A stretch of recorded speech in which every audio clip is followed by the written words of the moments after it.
Bienvenue sur Fil Horizon, la chaîne dédiée aux personnes qui aspirent à se libérer et ouvrir leur horizon. Comme annoncé dans ce podcast-ci, je réponds aux questions sur mon fonctionnement, notamment le mécanisme de défense qui est la fuite, ma blessure de rejet et le faux self. Pour les personnes qui découvriraient le lien de flamme jumelle, si vous vous êtes reconnu dans le profil Yang d'Itchaser, je suis dans les chaussures de votre autre, votre jumelle ou votre jumeau. C'est pourquoi il est intéressant pour vous de comprendre mes réponses.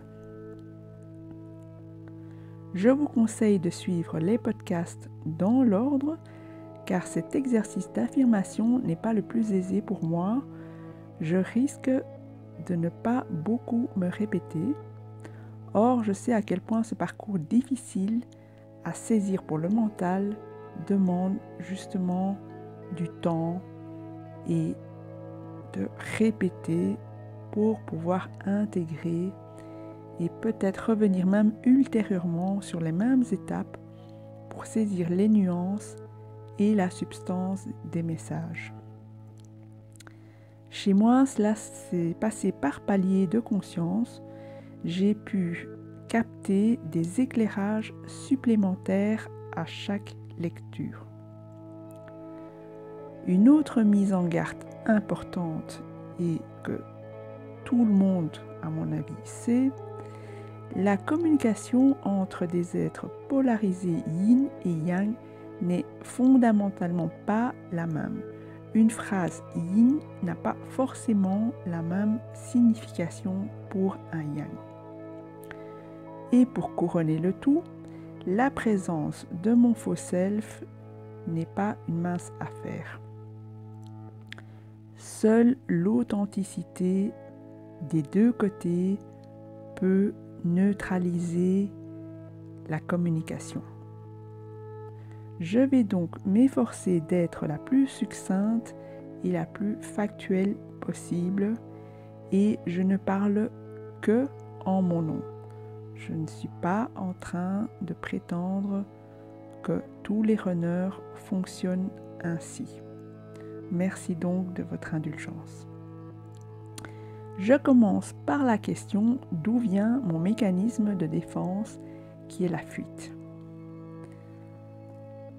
Chez moi, ce mécanisme est né suite à des traumas violents infligés à fréquence quotidienne durant mon enfance. Ce mécanisme a donc été mis en place par l'enfant que j'étais en situation extrême de survie. Lorsqu'un danger potentiel se présente, qu'il ressemble de près ou de loin à celui que j'ai connu, le mécanisme de défense se met en route. Forcément, comme il a été créé suite au châtiment de mes parents, plus précisément ma mère, et donc mes premiers repères affectifs, tout ce qui se présente par la suite en termes de partenaires est associé inconsciemment au danger. Il est possible que peu de gens conscientisent la souffrance qu'il y a derrière la création d'un mécanisme de défense. Essayez d'imaginer ce qu'il y a dû avoir de douloureux pour engendrer ce mécanisme de défense. Tout cela est clairement posé dans mon esprit. Cependant, cette activité réflexe se produit dans mon cerveau limbique, le cerveau archaïque où siègent les émotions. L'activation de la réponse de fuite se fait avec ou sans mon consentement. Je n'ai même pas l'occasion de me dire « là, je fuis » que je suis déjà en réalité hors champ. J'ai beau le voir en conscience, cela se produit. Ma seule chance est que j'ai étudié pendant ma nuit noire de l'âme ce que sont les émotions et que cela me donne un peu de plomb dans la cervelle pour ne pas me faire avoir par mes émotions. Je vous exposerai dans un autre podcast séparé la façon de maîtriser les émotions qui fonctionnent chez moi.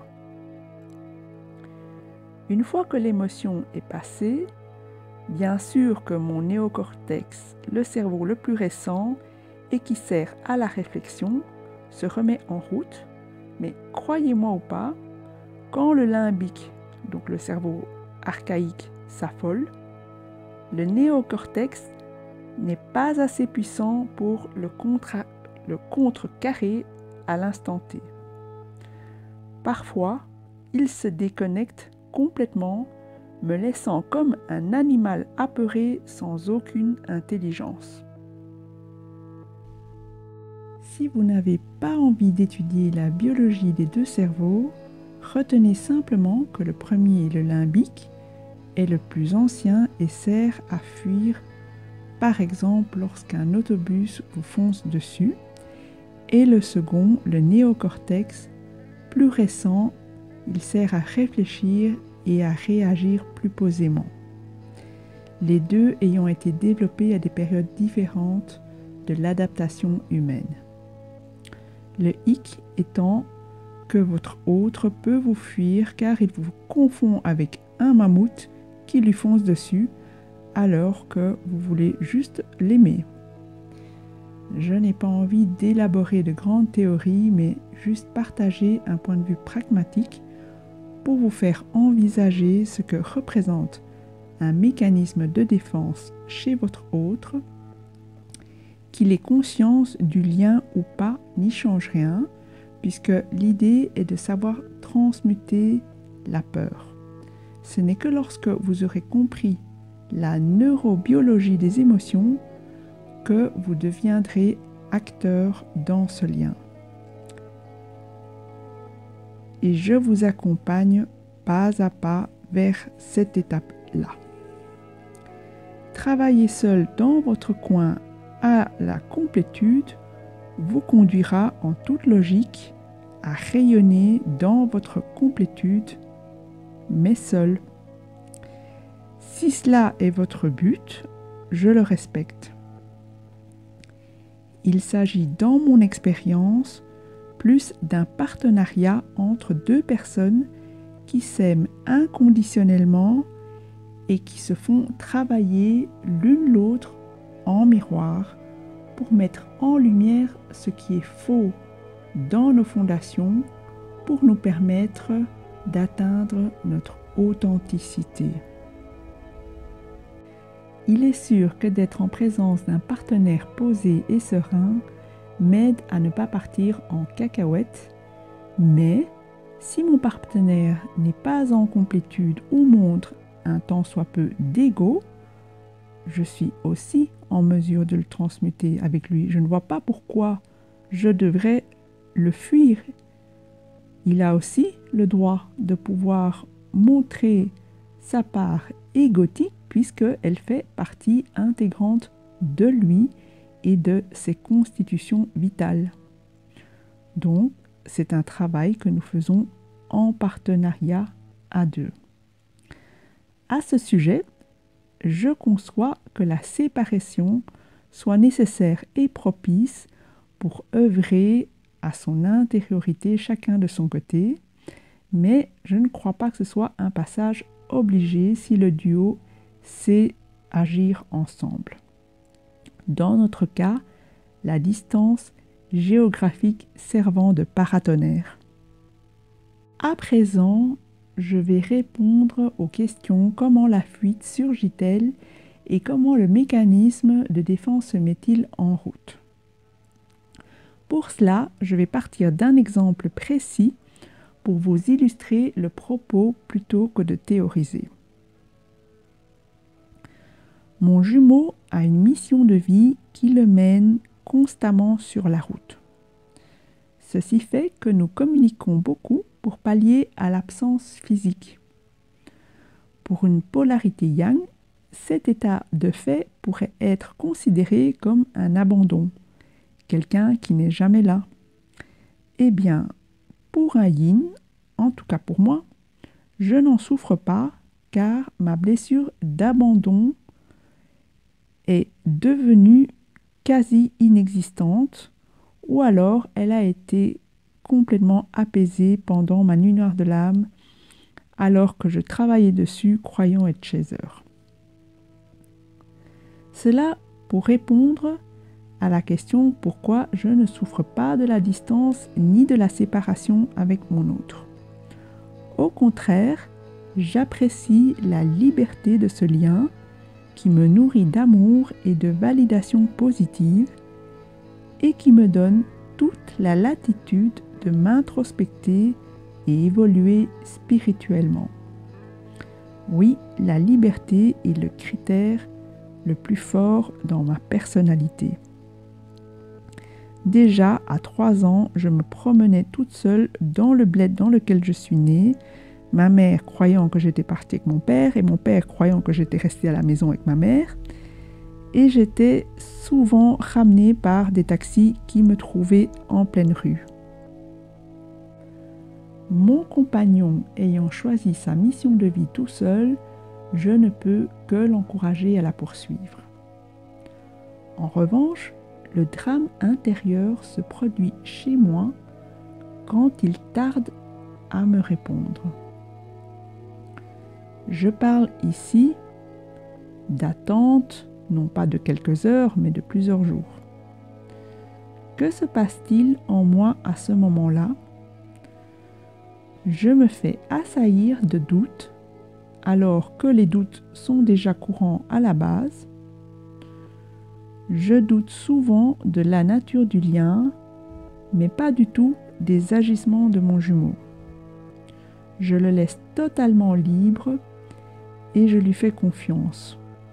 Il faut savoir que dans ma façon d'aimer, c'est équivalent à laisser l'autre libre.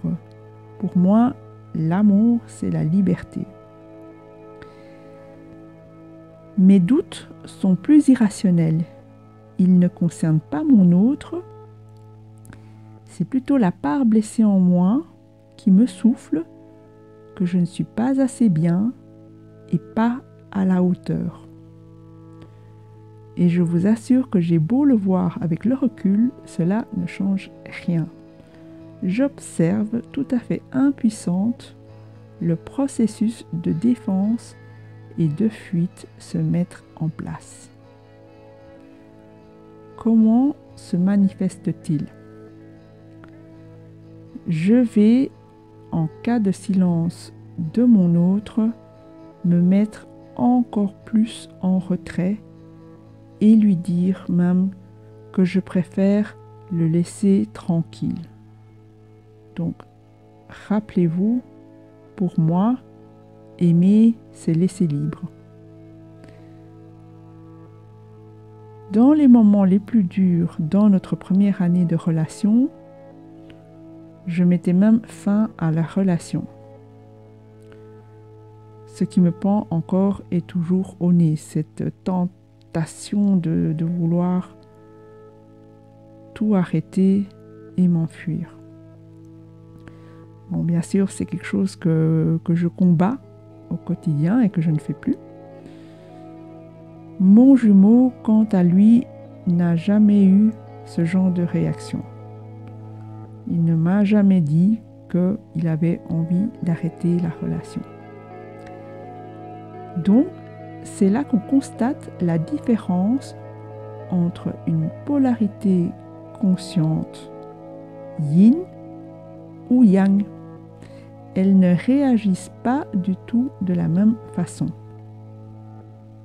Je poursuivrai prochainement en répondant aux questions qui concernent le faux self, pourquoi ces agissements nous donnent une impression de manipulation, aussi la question à savoir comment soigner une blessure de rejet chez un yin, Et donc, vous, en tant que polarité yang, comment aider votre autre pour y arriver?